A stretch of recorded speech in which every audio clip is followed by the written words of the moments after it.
Good morning student. आज हम बात कर रहे हैं क्लास 9th के मैथमेटिक्स सब्जेक्ट के फर्स्ट चैप्टर नंबर सिस्टम की। Now start exercise 1.1। Is zero are rational number can you write it in the form p upon q where p and q are integers and q equals to zero, q not equals to zero. Zero एक rational number है क्या? इसको p upon q form में लिख सकते हैं, जहाँ पर p एंड q इंटीजर्स होंगे और q not equals to zero होना चाहिए। तो आंसर इज़ यस, जीरो एक रैशनल नंबर है। इसको हम 0.1, 0.2 इस फॉर्म में लिख सकते हैं। Okay. Question number second, find 6 rational number between 3 and 4। यहाँ पे आपको बताया गया है कि क्या करना है, आपको 6 रैशनल नंबर फाइंड करना है 3 और 4 के बीच में। यदि कभी भी क्वेश्चन आता है 6 फाइंड करना है, फिर 5 फाइंड करना है, 4 रैशनल नंबर फाइंड करना है, तो उससे ग्रेटर देन लेना है। मतलब 6 + 1 कितना हुआ? 7। ओके। तो इस हिसाब से आपको क्या करना पड़ेगा, यहाँ 6 पूछा, वहाँ पे आपको 1 ग्रेटर देन 6 से, तो वो कितना? 7 से इंटू करेंगे, 7 से डिवाइड करेंगे दोनों नंबर में। तो आपका क्या, उन दोनों नंबर के बीच में 6 रैशनल नंबर फाइंड हो जाएंगे। ऐसे ही आपको क्वेश्चन नंबर थर्ड में देखिएगा, 5 रैशनल नंबर फाइंड करना है 3/5, 4/5 के बीच में। तो आपको कैसे करना है, सेकंड के सेमेस्टर करना है। जैसे 6 + 1 किया था, यहाँ पे अपन करेंगे 5 + 1, तो कितना होगा? 6। 6 से न्यूमरेटर में भी इंटू करने का, डेनोमिनेटर में भी इंटू करेंगे दोनों नंबरों के। तो आपका जो आंसर है, आपके दोनों नंबरों के बीच में 5 रैशनल नंबर फाइंड हो जाएंगे। Okay. Now next fourth question, इसमें आपको ट्रू और फॉल्स बताना है, तो आप कर सकते हैं। Now next exercise 1.2। First question, statement are true और फॉल्स। आपको इसमें भी ट्रू फॉल्स करना है और अपना आंसर इसमें जस्टिफाई करना है। तो you can write down. Okay. Question number second, ये भी बहुत इजी है। इसमें बताना है कि positive number, irrational number square root होंगे क्या? यदि नहीं है तो आपको उसका एग्जांपल देकर बताना है। तो इसका आंसर है square root of positive integers are not irrational. जैसे पॉजिटिव इंटीजर का स्क्वायर रूट इरेशनल नहीं होता, जैसे √4, तो इसका आंसर कितना आएगा? 2, which is a rational number. Okay. Question number third, so how √5 can be represented on the number line. तो आपको क्या, √5 को रिप्रेजेंट करना है ऑन द नंबर लाइन पर। तो कैसे करना है आपको, इसमें लिखा हुआ है, मैं आपको उसको डिटेल्स में बता देता हूँ। पहले स्केल से 2 सेंटीमीटर का लाइन खींचना है। ओके। फिर इसके बाद वो कहलाएगा हमारे लिए बेस, और इसके बाद हम क्या करेंगे, 1 मीटर का परपेंडिकुलर लेना है। ओके। इसके बाद हमारे पास बेस आ चुका है और परपेंडिकुलर आ चुका है, तो हम बाय पीटी थ्योरम से आप इसका हाइपोटेनस निकाल सकते हैं। वो हाइपोटेनस कितना आएगा? √5 आएगा। फिर हम क्या करेंगे, डिवाइडर का यूज़ करके length equals to hypotenuse of √5 cut on the number line. इस हिसाब से हम √5 का ओ से मेज़र करेंगे, जो आपका परपेंडिकुलर तक खींचा गया लाइन है, उसको मेज़र करके आप वहाँ से फिर क्या करेंगे, उससे डिवाइडर से कट करेंगे नंबर लाइन पर। तो इसका आंसर वो हो जाएगा। ओके। और नेक्स्ट एक्सरसाइज 1.3, इसमें आपको डेसिमल फॉर्म बताना है और किस टाइप का डेसिमल एक्सपेंशन होगा। तो डेसिमल एक्सपेंशन 2 टाइप्स का होता है।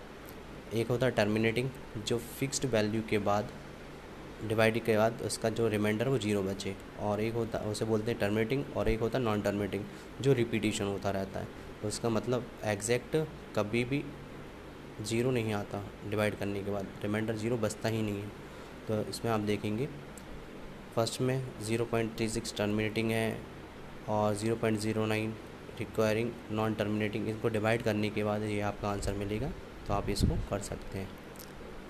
Now second, you know that 1/7 0.142857, can you predict what the decimal expansion 2/7, 3/7, 4/7, 7, 6/7। इसमें आपको बताना है, आप जानते हैं 1/7 का आंसर कितना है? 0.142857 बार।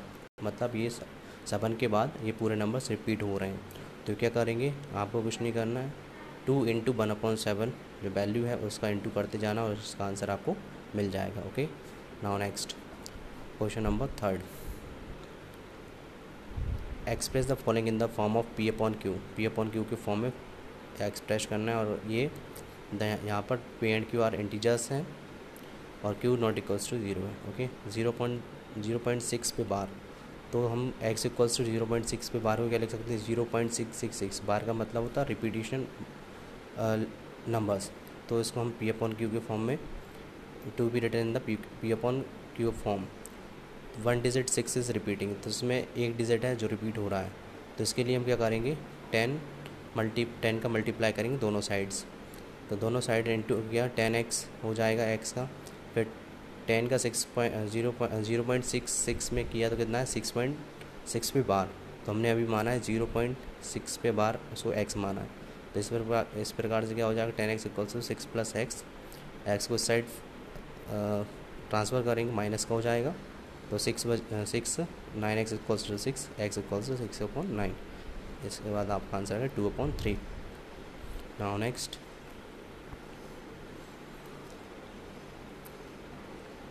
तो आप सेकंड एंड थर्ड आपके लिए होमवर्क है, आप इसमें सेकंड एंड थर्ड क्वेश्चन कर सकते हैं। ऐसे ही आपको फोर्थ वाला दिया गया है, तो फोर्थ वाला भी आपको समझ टू करना है थर्ड ईयर क्वेश्चन के टाइप में। ओके, नाउ नेक्स्ट फिफ्थ में, what can the maximum number of digits in the repeating block of digits in the decimal expansion 1/17, perform the division to check your answer. तो आपको बताना है कितने digits इसमें क्या रिपीटिशन हुआ है, तो आप इसको डिवाइड करके देख सकते हैं, तो आपका जो आंसर आएगा वो रिपीटिंग ब्लॉक है 16 डिजिट। 16 डिजिट के बाद वो क्या होगा, रिपीटिशन होगा। नाउ नेक्स्ट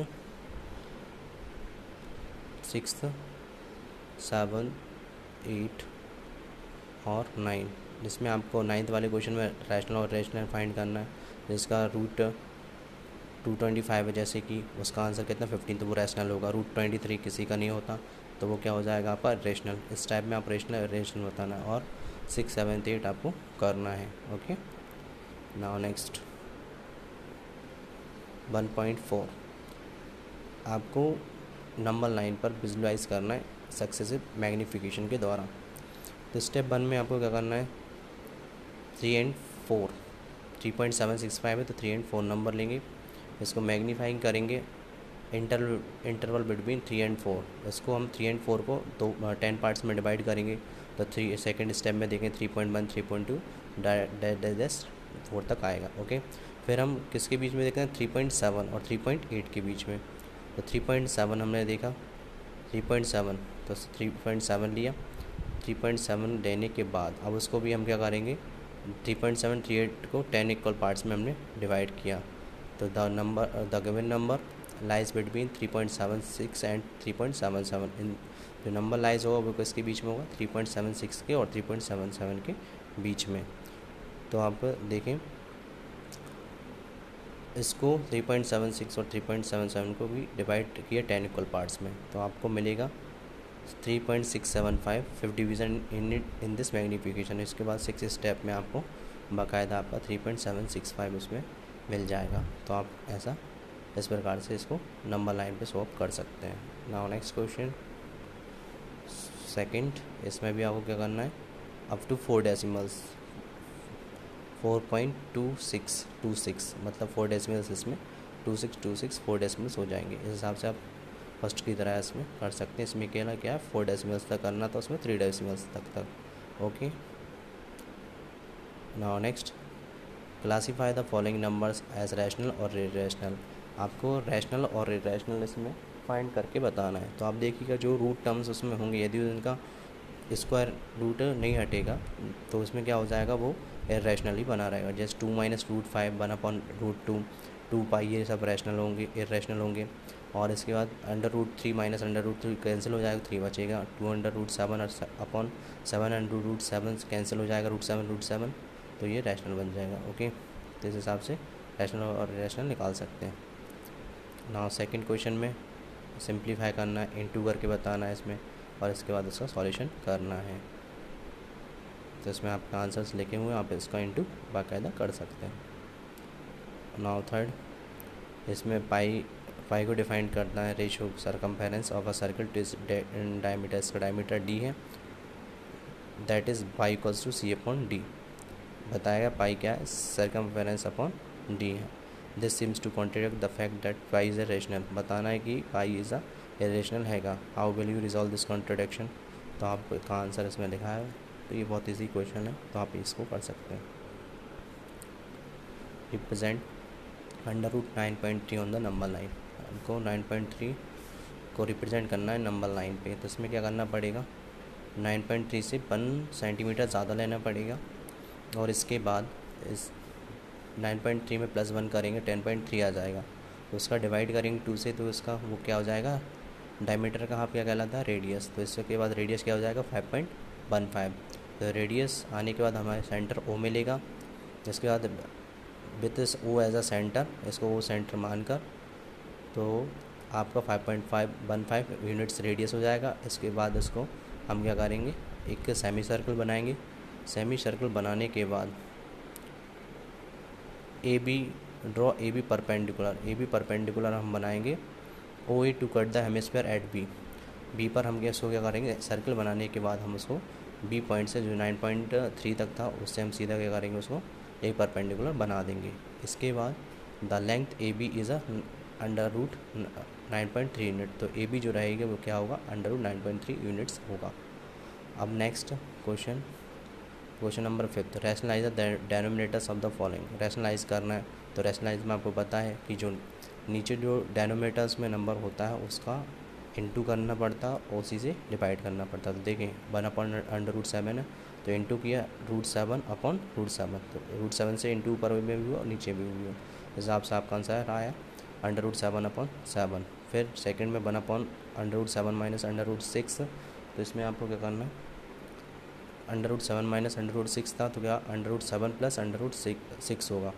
ओके, नीचे वाला साइन को देखकर आपको अपोजिट साइन लगाना है। ओके, इस हिसाब से आपका आंसर बन जाएगा। इसके हिसाब से आप 3rd and 4th कर सकते हैं। Now last exercise, find 64 power 1/2। तो इसमें आपको अपनी बुक में देखना है लॉज ऑफ एक्सपोनेंट, आपने पिछली कक्षाओं में पढ़ा होगा। कुछ फॉर्मूले थे, x⁴ m × x⁴n = x⁴m + n, इस हिसाब से फिर पावर वाले भी थे। तो आपको फर्स्ट क्वेश्चन में इसमें स्क्वायर फॉर्म में 64 पावर 1/2, तो हम इसको लिख सकते हैं 8² 1/2। 2 से 2 कैंसिल हो जाएगा, 8 बचेगा। ठीक है, 32 को फिर फैक्टराइजेशन किया, 2 टू द पावर कितना आया 5, 5 की पावर 1 × 5 करेंगे तो कितना 2 आंसर आ जाएगा। इस हिसाब से आप क्वेश्चन नंबर 2 कोई फैक्टराइजेशन फैक्टर करके इसमें आप कर सकते हैं। ओके, और क्वेश्चन नंबर 3 में आपको x⁴m × x⁴n फर्स्ट क्वेश्चन उसी से हुआ है, और 1/3 की पावर 3 और 2 दी पावर 7, तो ये पावर दी गई है। तो इसको सॉल्यूशन करेंगे 3 - 3, मतलब इसको 3 डेनोमीटर को ऊपर लेकर आएंगे तो पावर नेगेटिव हो जाती है। तो 7 × 3 करेंगे तो m × n x⁴m, उसकी भी पावर n, तो क्या होता है x⁴m × n, तो 3 × 7 कितना -21। इसके बाद थर्ड वाला क्वेश्चन आपको divide x⁴m divided by x⁴n, क्या होता है x⁴m - n, तो पावर माइनस हो जाएंगी। फोर्थ वाले क्वेश्चन में आपको क्या करना है, 7 की पावर 1/2 × 8 की पावर 1/2, मतलब कौन सा फॉर्मूला लगेगा, x⁴m ×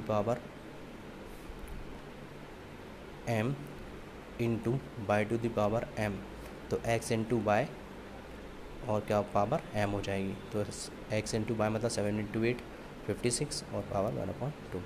इस हिसाब से आप बाकी क्वेश्चन बचे हुए क्वेश्चन कर सकते हैं, बहुत ईजी क्वेश्चन है। ओके, यहाँ पे हमारा चैप्टर फिनिश होता है।